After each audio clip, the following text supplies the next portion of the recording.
সারা বাংলাদেশেই স্বাধীন রাষ্ট্র হিসাবে মানচিত্রে নাম লেখানোর যে মুহূর্ত ছিল, জন্মদিন সেই ১৬ই ডিসেম্বর পালিত হয়েছে সারা বাংলাদেশে।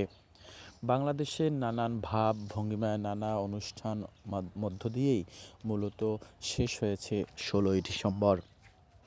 ১৬ই ডিসেম্বর বাঙালির একটি অধিকার, আত্মঅহংকার এবং বিপ্লবীর দিন। এই দিনটিকে কেন্দ্র করে সরকারি, আধা সরকারি, বেসরকারি প্রতিষ্ঠানসমূহে দিনভর নানান অনুষ্ঠান আয়োজন করেছে। মাদ্রাসা শিক্ষার্থী, স্কুল, কলেজ, বিশ্ববিদ্যালয়ের শিক্ষার্থীরা আনন্দে মেতে উঠছে। তাদের নানান ঢঙে, নানান রঙে, নানান পোশাকে, নানান অনুষ্ঠানে উদযাপিত করেছে জাতীয় দিবস ১৬ই ডিসেম্বর। এই ১৬ই ডিসেম্বর দীর্ঘ ৯ মাস স্বাধীনতা যুদ্ধের পরে পেয়েছে লাল সবুজের পতাকা। লাল সবুজের পতাকা আছে যে বাংলার আকাশে বাতাসে পতপত করে উঠছে, এর জন্য দিতে হয়েছে বাঙালির তাজা বুকে রক্ত। ২৫শে মার্চ ১৯৭১ সাল, যখন কিচিরমিচির পাখির ঘুমন্ত বাঙালিরা ছিল, তার উপর হঠাৎ করেই আক্রমণ করেছে পাকিস্তানি হানাদার বাহিনীরা। এই পাকিস্তানি হানাদার বাহিনীরা তারা কিন্তু নিরহ নিরস্ত্র মানুষের উপর পশুর মতো ঝাঁপিয়ে পড়েছে।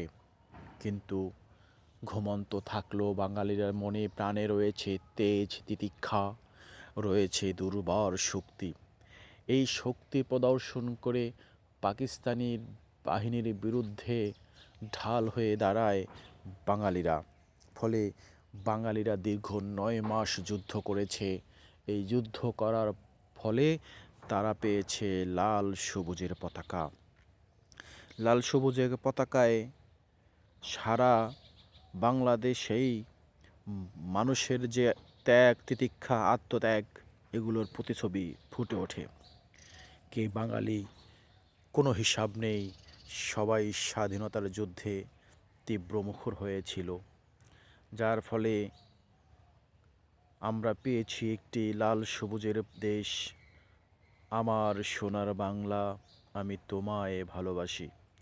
এই দিনকে কেন্দ্র করে নানান খেলাধুলা, অনুষ্ঠান, অনেক কিছু, বিজয় মেলা আয়োজন করা হয়েছে। সব কিছু মিলিয়ে দিনটি ছিল মানুষের মাঝে একটি গুরুত্বপূর্ণ এবং ছিল আনন্দময়।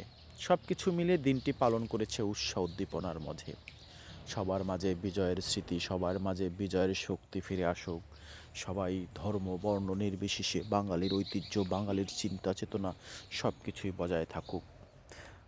আমাদের সাথে যারা যুক্ত ছিলেন তাদের সবাইকে স্বাগত এবং শুভেচ্ছা। আমাদের পেজটি লাইক, শেয়ার, কমেন্ট করে দিন।